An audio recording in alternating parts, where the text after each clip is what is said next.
buenas tardes. Hace unos años, bastantes, cuando hice mis primeros pesitos, le pagué un viaje a mi papá y a mi mamá. Yo no tenía pasaporte. Le pagué un viaje a mi papá y a mi mamá a Europa. Un día me llama mi papá y me da las gracias por teléfono y me dice una serie de cosas. Al día siguiente me llama mi mamá, llorando.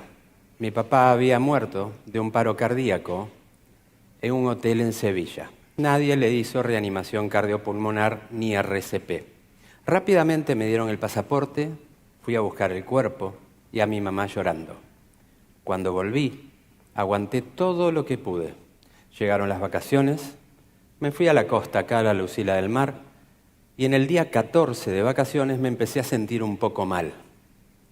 Claro, soy médico, así que hice lo que no recomiendo, me automediqué. No anduve muy bien. Entonces pasaron los días, seguía sin andar muy bien y me empecé a auscultar. Me puse el estetoscopio, dije, diga 33, empecé a revisar un lado del pulmón, el otro, y la verdad que como médico no tengo la tranquilidad de la ignorancia y me diagnostiqué un derrame pleural. Fui y me saqué una radiografía que confirmó el diagnóstico presuntivo.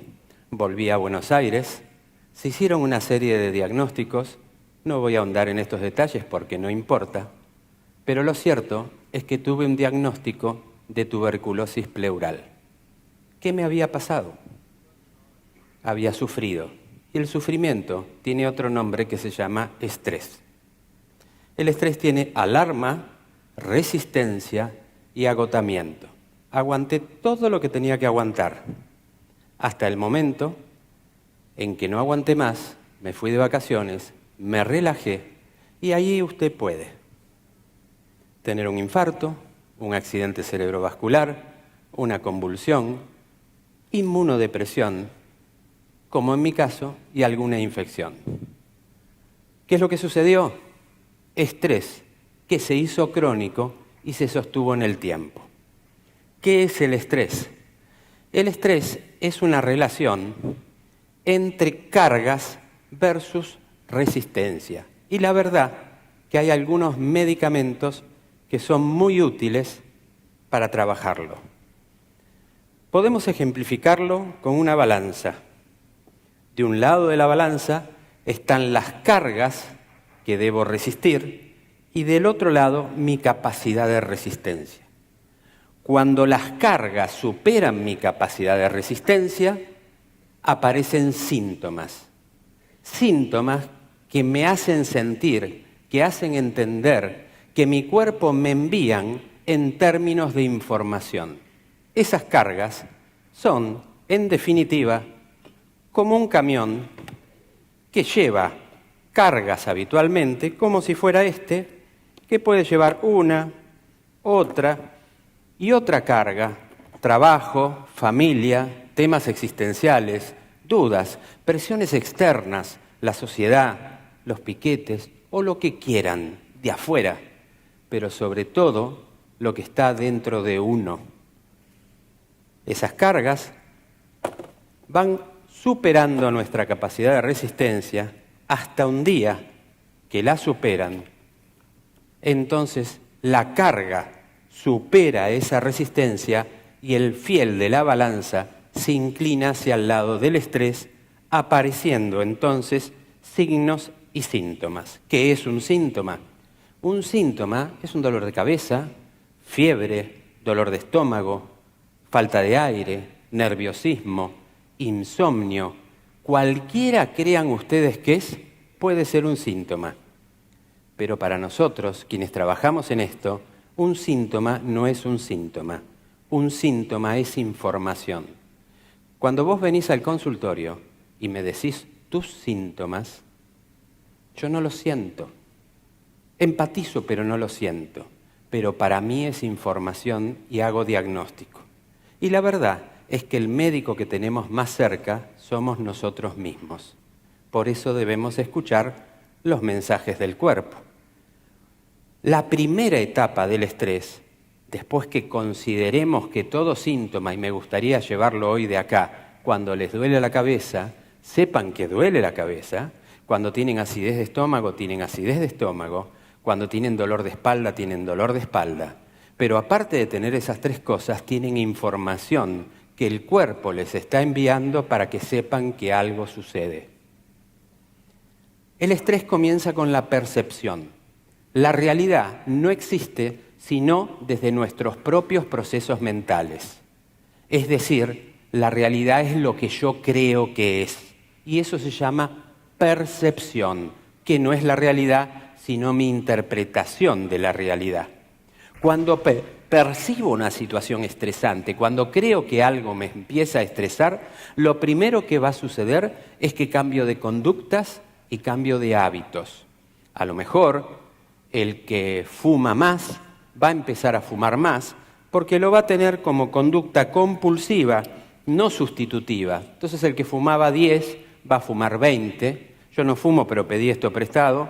Le voy a devolver el dinero a quien me lo prestó y le voy a hacer un favor rompiendo esto. Lo cierto es más, me dieron 2, lo voy a hacer con un segundo.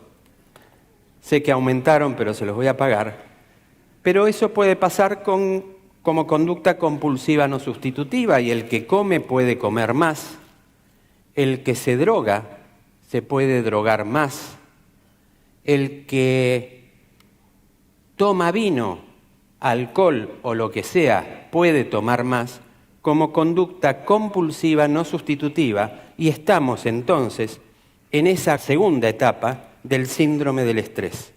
Primero percepción, después cambios de conductas y hábitos, y si no compensé mi situación de estrés, voy a manifestar síntomas. Cada uno de nosotros tiene síntomas distintos. Algunos será dolor de cabeza, otros miedo, otro insomnio, otros dolores musculares, otro alteración en la concentración, juicio, memoria, otros acidez gástrica. Cualquier síntoma, lo que pasa que cada uno de nosotros en general tenemos 1 o 2 síntomas. El síntoma que a lo mejor era palpitaciones, si no compenso el estrés, va a terminar siendo enfermedad. Esto es lo que vemos en ese gráfico, que es la cadena del estrés. Percepción, después si no lo compenso, conductas y hábitos, fumar más, rascarme más la nariz, si tengo mal carácter me pondré peor, y así sucesivamente hasta que aparece un síntoma, acidez gástrica, insomnio, el que quieran ustedes, alteraciones del ciclo ovárico, el que quieran. Y después de esos síntomas, si no compenso el estrés, llego a una situación de enfermedad. En definitiva, el estrés es una relación entre cargas y respuesta. Es la mochila que llevo. Un mochilero lleva una mochila adecuadamente y tiene su día normal. Pueden pasar 2 cosas. Que un día la mochila sea muy pesada, o puede pasar que un día, con el mismo peso de la mochila, él pierda fuerza, porque es más grande, por lo que fuera, o ambas cosas al mismo tiempo, y el peso de la mochila supera la capacidad de resistencia, aparecen los síntomas de estrés y se condiciona la posibilidad de padecer una enfermedad. Pero lo primero que sucede en el caso del estrés es que no somos felices. Lo primero que sucede en el estrés es que la persona no es feliz. ¿Cómo se aborda el tratamiento del estrés? Hay muchas cosas para hablar. Como dice ahí, hay un aspecto médico, hay diagnóstico, hay moléculas, hay sustancias, hay tratamientos, hay cosas para hacer. También hay cuestiones conductuales, psicológicas, cognitivas, también hay cosas para hacer. Y también, quizás, la frontera final del manejo del estrés es la filosofía con la cual abordamos la vida, abordamos nuestros proyectos, abordamos nuestra realidad. Vamos a nombrar una herramienta de manejo del estrés de las tantas que hay, que se llama meditación. Meditar es un proceso normal. Meditar no es algo esotérico, extraño o religioso, aunque el proceso psicobiológico de la meditación pueda tener trascendencia espiritual. La meditación es un proceso biológico. Ya en el año 1800, Joseph Gall desarrolló una pseudociencia que se llamaba frenología, en la cual decía que distintas partes de la cabeza tenían distintas funciones. La cuestión es que no fue exactamente como los frenólogos decían, pero hoy sabemos ciertamente que el cerebro tiene áreas que se especializan en determinadas funciones. Y tenemos dos hemisferios, el derecho y el izquierdo. No hay uno más importante que el otro, los dos son por igual importantes. Son como las dos alas de un pájaro, pero tienen funciones discretamente diferentes. El izquierdo es lógico, matemático, secuencial, analítico, racional, ejecutivo. Y tiene una particularidad, tiene una suerte de reloj, porque él, el hemisferio izquierdo, conoce el paso del tiempo, tiene relación con el tiempo. El derecho, por su parte, es un hemisferio que tiene funciones holísticas, generales, intuitivas, emocionales, creativas, musicales, espirituales. Repito, somos la unión de los dos. Este hemisferio no conoce el reloj, el izquierdo sí. ¿Les pasó alguna vez que se quedaron extasiados mirando, no sé, una vela o mirando una fogata y se quedaron así como sonsos durante unos minutos? Un fogón en la playa y como que el tiempo no pasó. ¿Les pasó? Nos pasó a todos, que nos quedamos así como sonsos mirando el fuego. En ese momento estábamos meditando. El hemisferio izquierdo, racional, matemático, siempre mete pensamientos intrusivos. Meditar es setear la atención del hemisferio izquierdo en un objeto focal. Cuando eso sucede y mi hemisferio izquierdo se concentra, mi hemisferio derecho, que no tiene reloj, entra en una situación de éxtasis que se denomina meditación, donde bajan las sustancias tóxicas en sangre y esto científicamente está medido. ¿Cuál puede ser este objeto? Una vela, el fuego, puede ser una rueda ceremonial tibetana, puede ser un mandala tibetano, puede ser las cuentas del rosario, independientemente de la existencia de Dios o no, pero la secuencia repetitiva del rosario es un hecho que hace que el hemisferio izquierdo se concentre en ese punto y el derecho trabaje libremente. Eso se denomina meditar y es sumamente beneficioso. Los voy a invitar a hacer una sublingual, como si fuera un ansiolítico sublingual de meditación, si es que tienen ganas.